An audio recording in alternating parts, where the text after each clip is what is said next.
Salut à tous, c'est Alain Gesfer et bienvenue dans ce nouveau débrief pour la deuxième victoire consécutive de Valenciennes, encore contre un promu, Rodez. Avec moi ce soir, Florent, Bonsoir. Maxence Bonsoir. et Larry. Bonsoir. Et donc un match a priori emballant, je ne sais pas ce que vous en avez pensé, messieurs. Florent, je te propose de commencer, de nous donner un peu ton ressenti vis-à-vis de cette deuxième victoire consécutive. Alors moi tout d'abord j'ai été dans l'inconnu on va dire. J'ai vu la composition, je vais être honnête. J'ai vu Ambry, je me suis dit c'est pas possible. Je me suis dit bon après en 4-4-2 ça peut faire quelque chose, on verra. Mais finalement agréablement surpris de Steve, je tiens à le dire. Agréablement surpris d'Enteam aussi, taille patron cette soirée. Tout comme toute l'équipe, en fait, je trouve pas de points négatifs. On a eu une première mi-temps un peu plus compliquée, mais une deuxième mi-temps avec de la combativité incroyable.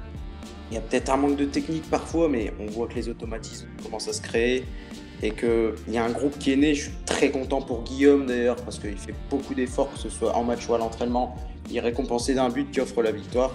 Et je pense qu'avec ce groupe, on peut faire quelque chose, mais il faut enchaîner. Et toi, Maxence, est-ce que tu confirmes un peu ce que ressent Florent, à savoir une équipe qui commence à prendre forme, des automatismes qui arrivent et un travail qui est justement récompensé? Est-ce que on est en train d'assister à la naissance d'une belle équipe? Je suis assez d'accord, surtout au manquant d'un nouveau coach depuis le début de la saison, donc qui a apporté ses idées de jeu, etc., des joueurs qu'il connaît bien.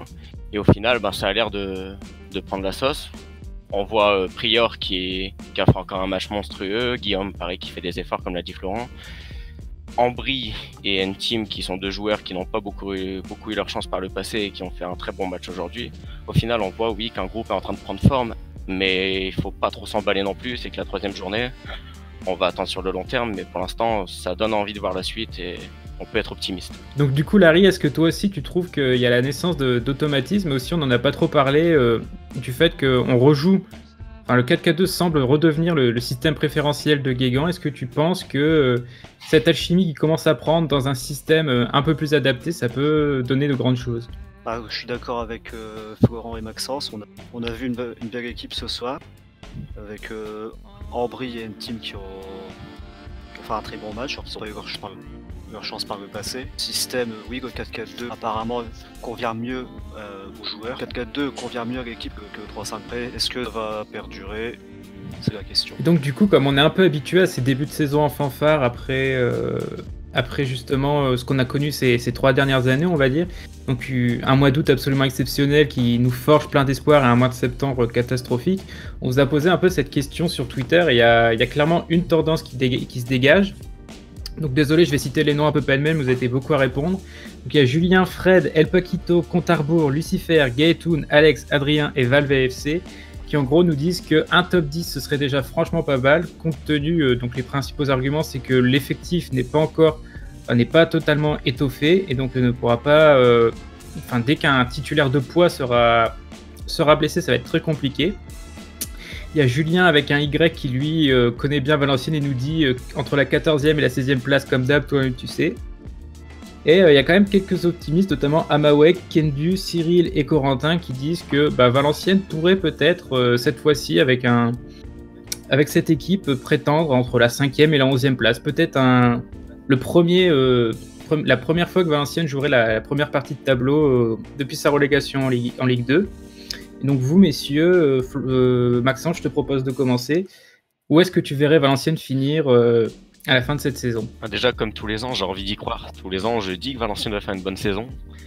Ça se passe pas toujours comme je l'ai dit, même jamais. Mais cette année, je verrais bien Valenciennes vers la 10e place, comme d'hab, qui joue le ventre mou. Mais on pourrait peut-être espérer mieux avec un petit coup de chance. Pourquoi pas entre la 5 et la 10e place cette année. Parce que je suis pas forcément d'accord au niveau des titulaires, puisqu'on a quand même un banc assez correct, on a quand même des joueurs qui peuvent être remplacés.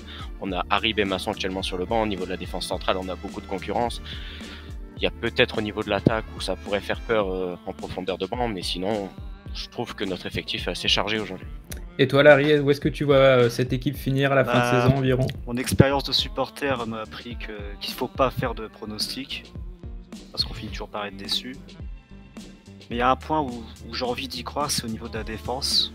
La défense, je me dis que comme on a encaissé beaucoup de buts ces dernières saisons, j'ai envie de croire que cette année, ça va changer. Bah, moi, cette année, j'ai l'impression déjà qu'on est une équipe, un groupe qui naît, et une équipe de chiffonniers, enfin une équipe peut-être pas belle à voir jouer par moment, mais quand on voit Cécile, tout ça, la combativité de l'équipe, je me dis que défensivement, ça va être costaud, quand ça prend un but, ça gueule, entre la 4 et la 9e, mais franchement, si on joue un maintien tranquille vers la 33e journée, avec du jeu de temps en temps et des matchs où, voilà, c'est peut-être pas beau, mais on prend des points, ça ira très bien vu ce qu'on vit depuis des années en Ligue 2.